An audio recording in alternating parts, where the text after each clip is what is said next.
My name is Ian Smith. I'm a counselling therapist here at Liberty House. I practice in CBT, which is cognitive behavioural therapy, and also DBT, which is dialectical behavioural therapy. Yeah, usually the CBT, so cognitive behavioural therapy, is used on a one-to-one basis.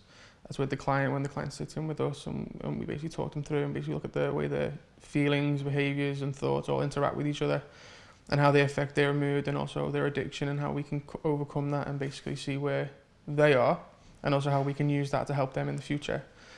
Dialectical behavioural therapy, which is DBT, we use that in more of a group setting. So we basically get the guys into a group setting and we basically say, right, okay then, when we're in a situation, how can we deal with that? So instead of thinking about it, we talk about it.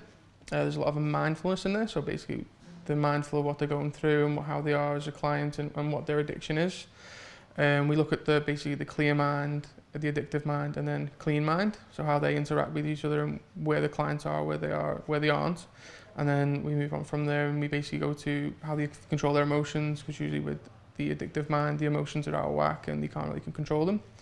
And we do that in a group setting because it's more, their peers can talk to each other and they can give advice on how they've dealt with it. If they're further ahead, they can say, well, I've tried this. If they've just started, they can sort of see where they are on the journey of recovery, basically.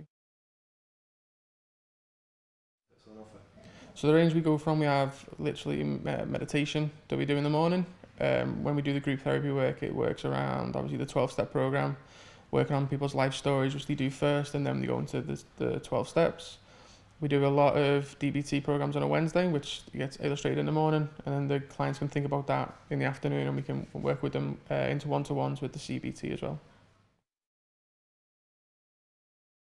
I think it gives a sense of positivity that I think other centres may not have. I think that working with myself and Mikey and Des, we promote that straight away when the client comes through the door. We're the first ones they meet, we talk to them. The social workers, when they get speaking to them, that obviously they know they're here 24 hours a day for them.